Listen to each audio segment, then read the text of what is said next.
여호와는 나의 빛이요 나의 구원이시니 내가 누구를 두려워하리요. 여호와는 내 생명의 능력이시니 내가 누구를 무서워하리요.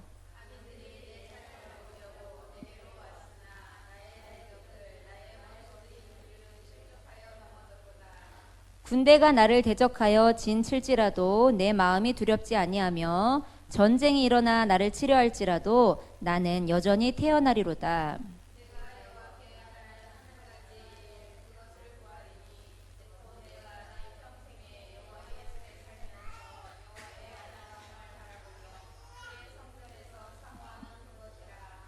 여호와께서 환난 날에 나를 그의 초막 속에 비밀히 지키시고 그의 장막 은밀한 곳에 나를 숨기시며 높은 바위 위에 두시리로다.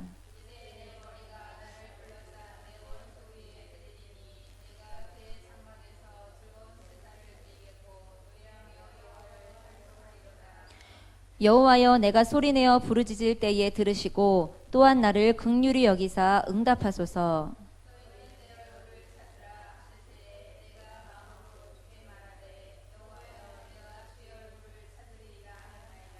주의 얼굴을 내게서 숨기지 마시고 주의 종을 놓아여 버리지 마소서. 주는 나의 도움이 되셨나이다. 나의 구원의 하나님이시여 나를 버리지 마시고 떠나지 마소서.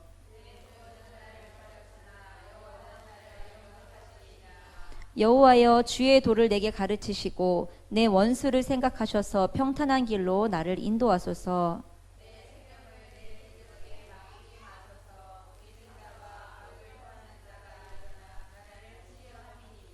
내가 산자들의 땅에서 여호와의 선하심을 보게 될 줄 확실히 믿었도다.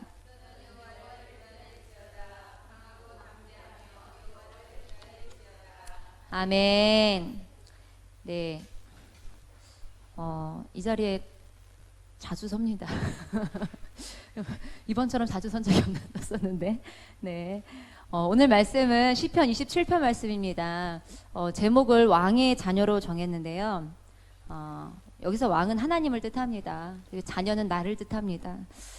요 27편 말씀을 보면서 저는 이렇게 기도했었거든요. 그 전에 이제 이 말씀을 준비하기 전에 나는 하나님의 자녀인데 하나님께 내게 주신 축복들이 있는데 하나님 나의 축복을 막는 것들은 내가 참 억울합니다. 억울합니다. 주님 이 억울함을 호소합니다. 하면서 이것을 탄원시라고 앓은 다음부터 그렇게 기도했어요. 요거를. 그러니까 다윗이 하나님께 탄원하는 내용. 그래서 이 말씀 한 구절 한 구절 붙잡고 기도하는 거예요. 한 절 읽고서 그리고 또 이렇게 기도가 안 잡히면 또 한 절 읽고서 기도하고. 예를 들어서 여호와는 나의 빛이요 나의 구원이시니 내가 누구를 두려워하리요. 여호와는 내 생명의 능력이시니 내가 누구를 무서워하리요 라고 말씀하신 하나님을 찬양합니다. 여호와는 내 생명의 능력이십니다. 내 생명의 능력이십니다 하면서 내 안에 있는 어떤 내가 잡히지 않는 어떤 기도줄이 이렇게 있다면은 말씀을 붙잡고 계속 그것을 계속 반복하는 거예요. 그래서 그 어떤 두려움이나 아니면은 우울함이나 이런 것들을 뒤집는 거죠. 자꾸 뒤집고 또 내 안에 생명을 심고. 그래서 27편을 가지고 저는 탄원하는 그런 시라고 안 다음부터는 이 말씀을 붙잡고 좀 기도했었습니다. 그래서 이 말씀을 준비하면서 여러분에게 이제 질문을 한번 해보겠습니다. 여러분은 평생의 소원이 있으신가요? 평생의 소원. 내 목숨보다 가치를 두는 소원. 네, 하영이 있다고 합니다. 그 다윗에게는 평생 소원이 있었습니다. 하나님의 집에서 하나님의 아름다움을 바라보면서 하나님을 영원히 바라보는 것이 오늘 이 시편 기자 다윗의 소원이었습니다. 평생 소원. 사실 우리도 마찬가지입니다. 하나님 그분의 아름다움을 발견하고 그분의 아름다움에 취해서 그분을 영원히 찬양하는 상태. 이것이 우리 믿는 자들의 가장 추구하는 바이고 우리 믿음의 모습이죠. 그런 신령 되고 싶어서 우리가 예배를 드리는 겁니다. 우리가 단지 축복받고 싶어서 단지 기도응답 받고 싶어서 예배 드리는 것이 아니라 영원한 하나님을 예배하는 겁니다. 거듭난 내 속사람도 오직 한 가지 다윗의 고백처럼 하나님의 임재 속에서 하나님의 아름다움을 발견하고 흠뻑 취해 그분을 영원히 사모하는 것, 그 집에 영원히 거하는 것이 우리 영혼의 소원입니다. 그 신앙 용어 중에 공유적 속성이라는 말이 있습니다. 공유적 속성이 뭐냐면 좋은 것을 좋은 것을 보면은 이제 나누고 싶은 마음이 있잖아요. 요즘에 우리 핸드폰에 보면은 이제 유튜브 여러 가지 동영상들 많이 있잖아요. 이렇게 보다가 이거 정말 좋아, 나의 지인과 나누고 싶어하면 그 공유 버튼 눌러가지고 이렇게 보내거나 아니면 어디 밴드에 올리거나 이런 거 있잖아요. 이것을 이제 공유한다라고 하는데 하나님은 사랑이시라는 거예요. 하나님은 사랑이신데 하나님은 그 사랑을 우리 인간에게 나누어 주셨습니다. 그래서 피조물을 만드시고 특별히 인생들을 창조하신 이유는 하나님의 그 터질 것 같은 그 하나님의 사랑을 나누기 위해서 사람을 만드셨다는 것입니다. 사람이 하나님의 형상대로 창조되었다라고 말씀하고 있잖아요. 하나님의 형상대로 창조되었다는 것은 다른 피조물보다 이 사람, 우주가 엄청 넓잖아요. 지금 발견된 것만 해도 태양계 이외에 또 우주가 있고 태양계를 또 끌어당긴 어떤 힘이 있어서 태양도 움직인다는 거예요. 태양이 가만히 있는 게 아니라 태양도 엄청난 속도로 움직이고 있고 태양을 중심으로 또 뭐 수성, 금성, 지구 뭐 여러 가지 행성들이 또 이렇게 태양계 돌고 있잖아요. 근데 그 지구 안에 대한민국 안에 나라는 존재가 있는 거예요. 그러니까 어마어마하게 큰 피조물, 그러니까 피조물 세계가 엄청 큰데 그 중에서 사람을 만드시고 그 중에서 나를 창조하셨는데 나의 모습이 하나님의 그 사랑이 내 안에 완전체로 깃들어 있다는 거예요. 그러니까 우리는 얼마나 사랑받기 위해 태어난 사람인가. 하나님께서 우리를 정말 사랑하신다는 것입니다. 엄마가 아이가 울면은 젖을 주고 아이가 또 울면 기저귀 갈아주고 뭐 이렇게 안아주기도 하고 오늘 연주도 힘들었죠. 오늘 안아주기도 하고 달래주기도 하고 이렇게 하잖아요. 이 모습이 엄마가 아이를 사랑을 주는 거죠. 아이한테 사랑을 주는 겁니다. 하나님도 우리를 사랑하는 것입니다. 여러분도 오늘 하루를 보내면서 여러 사람들을 만나셨을 것입니다. 그 사람들을 만나면서 우리는 무엇을 생각했는가? 내가 저 사람한테 어떻게 사랑을 나눠줄 것인가 라고 생각을 했는가? 아니면은 그냥 아무 생각 없이 그냥 만났는가? 하나님의 그 공유적 속성이 사랑을 나누는 것이기 때문에 우리도 하나님이 우리를 사랑하셨듯이 내가 사람을 만날 때도 하나님처럼 나에게 있는 하나님의 사랑을 나눠주는 거예요. 공유하는 거예요. 그래서 그 사람을 사랑함으로 섬기는 것입니다. 오늘 이 시편 기자 다윗은 예술가였습니다. 그가 왕이기 전에 목동이었고 또 시를 쓰는 시인이었고 이렇게 예술적 감각이 탁월했습니다. 악령에 사로잡혀서 그 당시 최고 정치 지도자였던 사울왕 있잖아요. 사울왕이 악령에 사로잡혔을 때에 다윗이 가서 수금을 타면서 노래를 해줬거든요. 그러면은 악령이 떠나갔습니다. 그러니까 다윗에게는 찬양의 기름 부음도 있었고 악기를 잘 다루는 그 은혜도 있었는데 그 하나님의 임재의 밝은 빛이 그 찬양에 임해서 악령이 떠나가는 겁니다. 세상에서도 비슷한 것이 있습니다. 이제 음악 치료라고 해요. 음악 치료, 뮤직 테라피라고 하는데 사람들이 믿지 않는 사람들도 병원에서 음악 치료도 이렇게 시행되거든요. 음악을 통해서 마음이 치유되고 또는 음악을 통해서 어떤 행동을 함으로써 안 됐던 어떤 신체 행동이 이게 되는 거예요. 이렇게 반복적으로. 그런 뮤직 테라피라는 것이 있는데 오늘 다윗이 가졌던 재능 가운데 이제 시를 쓰는 시심이 있었고 악기를 연주하는 재능이 있었다는 것입니다. 오늘 본문 4절에 보니까 그 예술적 감각을 어떻게 표현하냐면은 내 평생에 여호와의 집에 살면서 여호와의 아름다움을 바라보며 라고 표현하고 있습니다. 참 예술적인 감각인 것 같습니다. 그러니까 사람이 그냥 하나님을 바라본다 여기에 그치는 게 아니라 여기 보니까 내 평생에 여호와의 집에 살면서 여호와를 그냥 바라보는 것도 아니고 여호와의 아름다움을 또 바라본대요. 이제 사람이 외모만을 바라보고 평가하는 사람은 그 사람 사이에 친밀감이 없는 경우가 많이 있습니다. 우리도 이렇게 대인관계 보면은 좀 이렇게 사람이 좀 뭐라 해야 될까 멋이 없다고 해야 되나요? 이렇게 이렇게 뻣뻣하다고 느끼잖아요. 이렇게 친밀감이 없는 경우가 많은데 사람이 만약에 친밀하면은 그 사람의 외모만을 보지 않고 그 사람이 갖고 있는 어떤 좋은 것들을 보면서 칭찬해주기도 하고 이렇게 서로 나누기도 하잖아요. 이렇게 근데 우리가 하나님의 계획을 알고 나면은 외모가 그렇게 중요하지 않습니다. 내가 가진 것이 중요하지 않은 겁니다. 그런데 어떤 사람은 나만을 바라본다는 거예요. 내 처지가 이런데, 내 형편이 이런데, 내가 잘 못나서 그런데, 내 외모가 이런데 어떻게 이렇게 나서나 하면서 외모만을 보다가 하나님을 원망하기도 하고 왜 날 이렇게 만드셨나 하면서 그러다가 자기 정체성이 무너지고 잘못돼가는 사람들도 있다는 것입니다. 내가 가진 것이 중요하지 않은 삶인데 왜 이렇게 다윗의 예술성을 얘기하면서 왜 갑자기 이런 외모 이런 걸 얘기하냐면은 다윗이 이런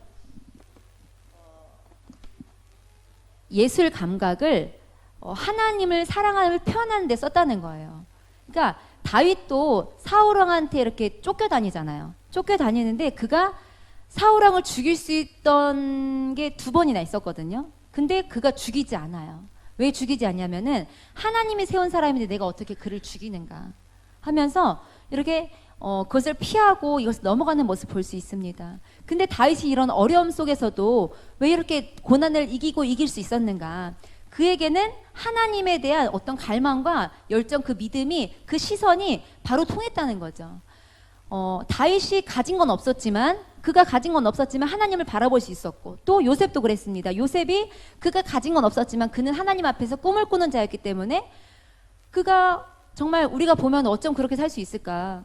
어떻게 이렇게 형제들한테 배반을 당하고 거기에서 또 이렇게 노예 생활도 하고 그다음에 감옥에도 갇히고 그 가운데서 어떻게 하나님을 이렇게 끝까지 찬양할 수 있었을까? 가진 것이 아무것도 없었는데.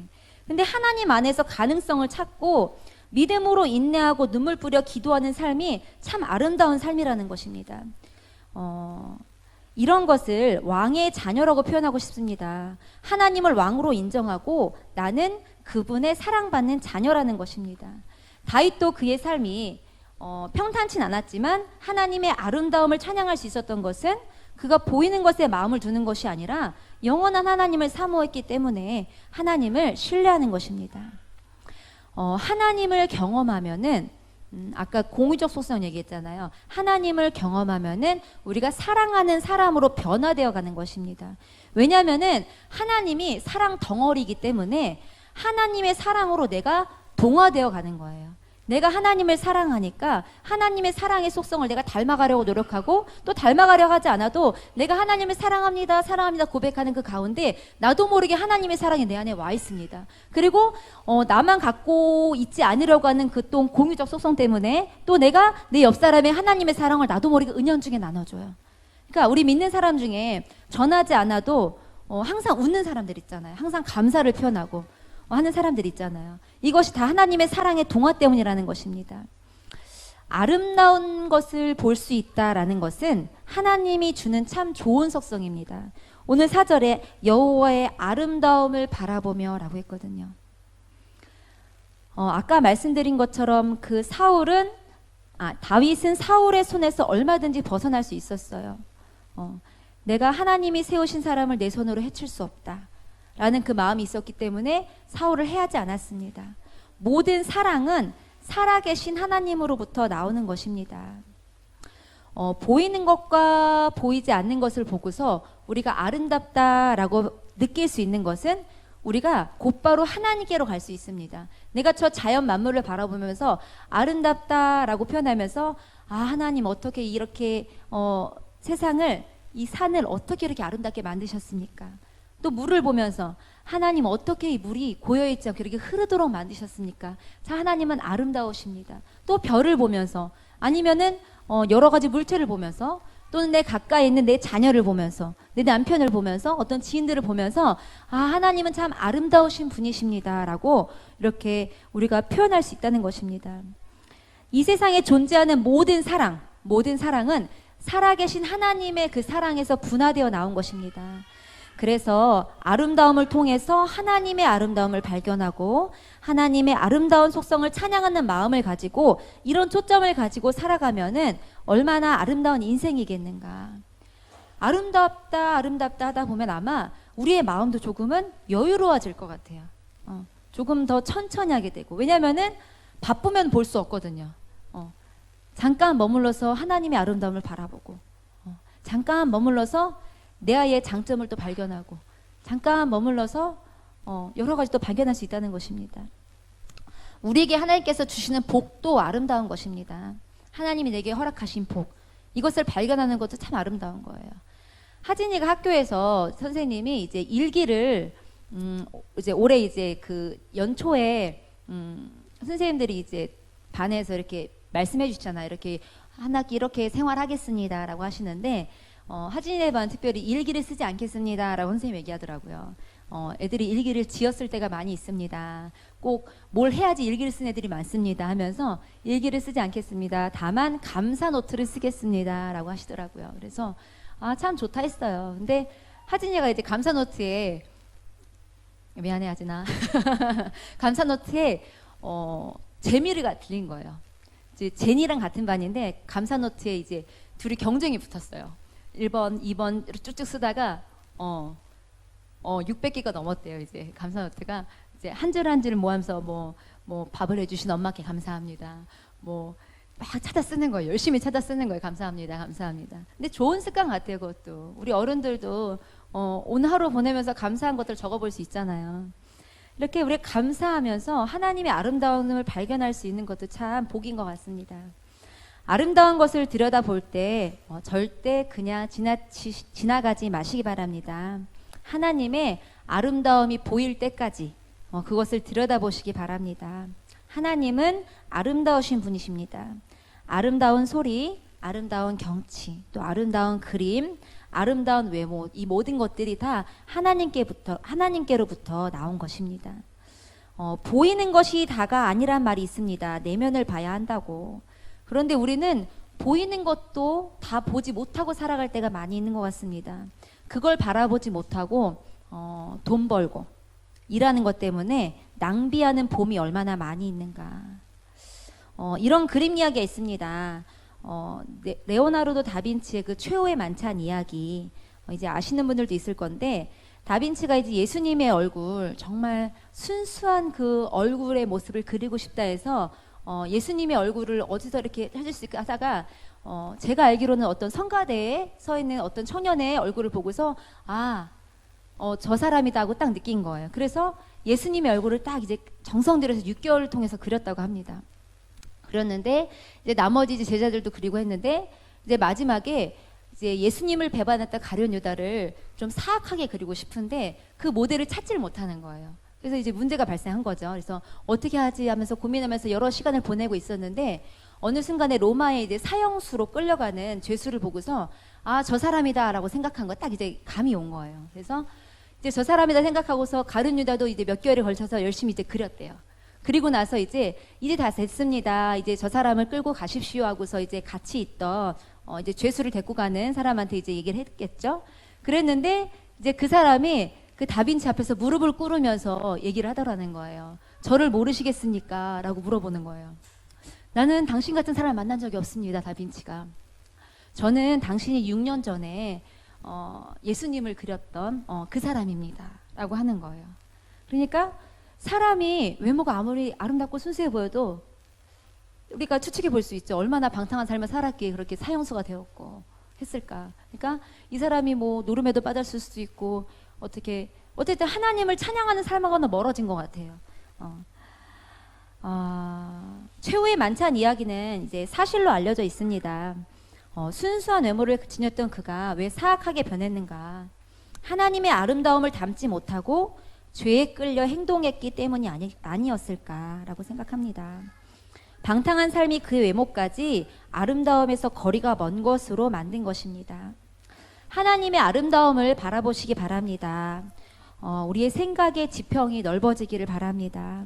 우리가 예수님 재림하실 때 부활한 우리의 몸은 더 많이 아마 볼 수 있을 거예요. 우리의 죄가 씻겨지고 예수님과 함께한 우리의 삶은 아마 더 많은 것을 볼 수 있을 것 같아요. 근데 지금 우리 인간의 삶, 예수님이 재림하시기 전인 우리 인간의 삶은 어쨌든 죄의 흐름 속에서 제한된 눈으로 보고 있는 거거든요. 근데 이 제한된 눈으로 보지만 그 속에서도 우리는 하나님의 아름다움을 발견하려고 노력해야 합니다. 그 모든 아름다움을 하나님께 영광 돌리고 싶은 마음으로 우리의 생각이 훈련되어야 합니다. 모든 사물 속에서 내가 하나님을 발견하리라 라고 이제 내 믿음을 붙잡고 사물들을 바라보는 거예요.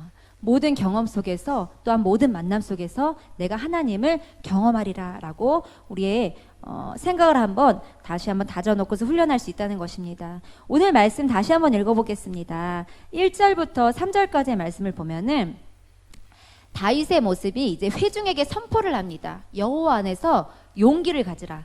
고난 당할지라도 태연히 하나님만 바라봐라 하고서 1절부터 3절까지의 모습이 있는데 우리 함께 3절까지 읽어보겠습니다. 시작. 여호와는 나의 빛이요 나의 구원이시니 내가 누구를 두려워하리요. 여호와는 내 생명의 능력이시니 내가 누구를 무서워하리요.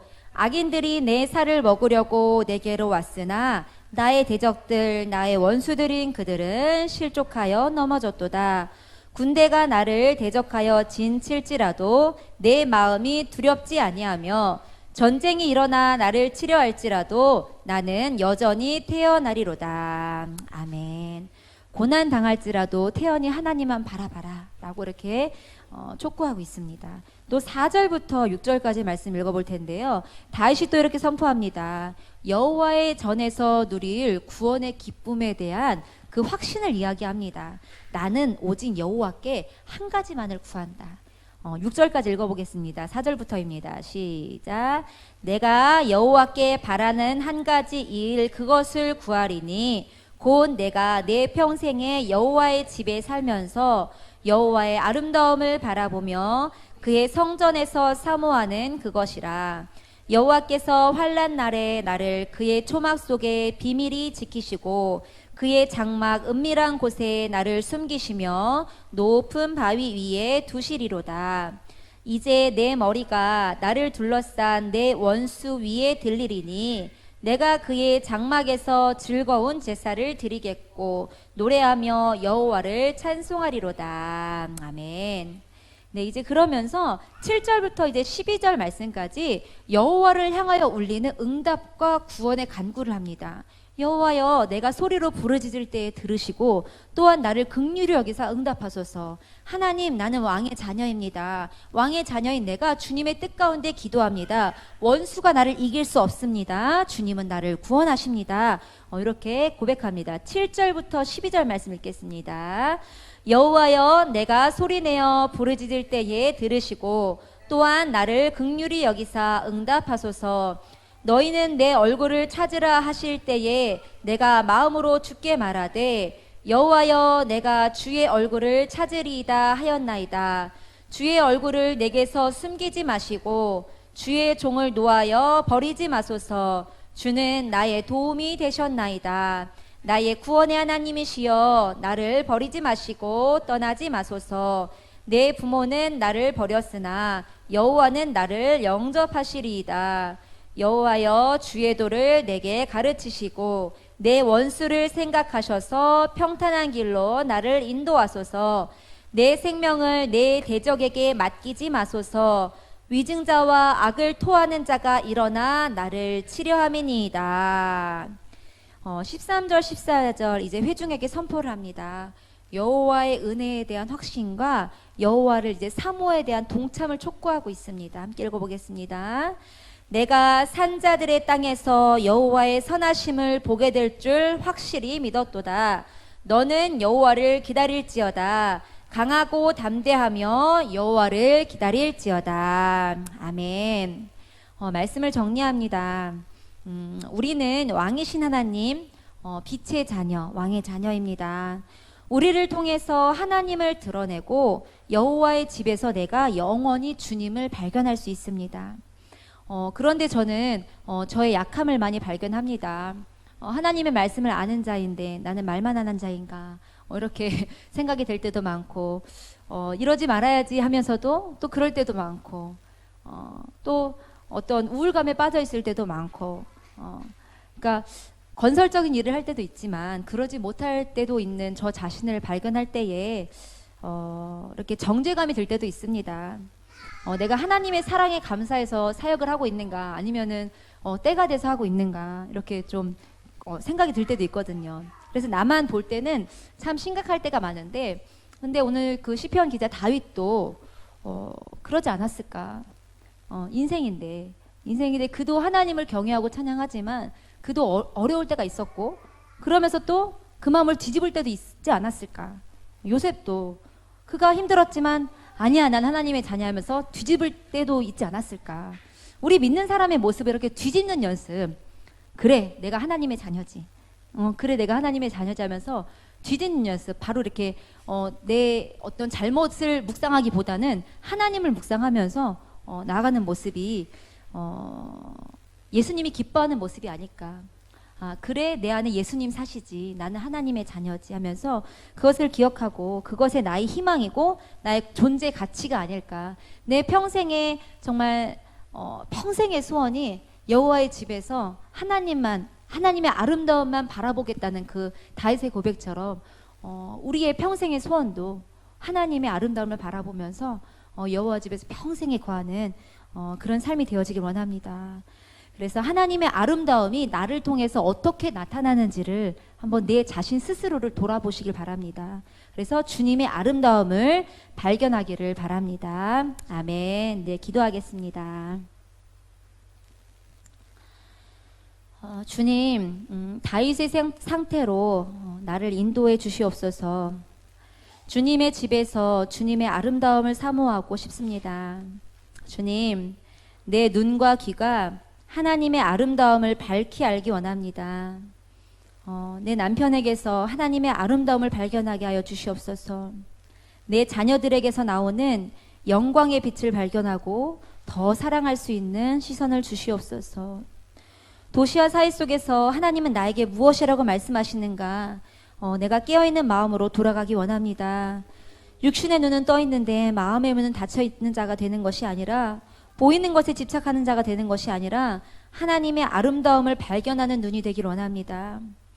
들려오는 모든 소리 속에서 주님의 아름다움을 발견하는 내 영혼이 되길 원합니다. 주님의 아름다우심을 바라볼 수 있기를 원합니다. 주님, 우리들의 눈을 열어 주시옵소서. 할렐루야. 우리 왕 되신 하나님을 찬양합니다. 감사드리오며 예수님의 이름으로 기도드립니다. 아멘. 네, 우리 찬송가 452장 찬양하시고 우리 자유롭게 기도하고 돌아가도록 하겠습니다. 찬송가 452장입니다.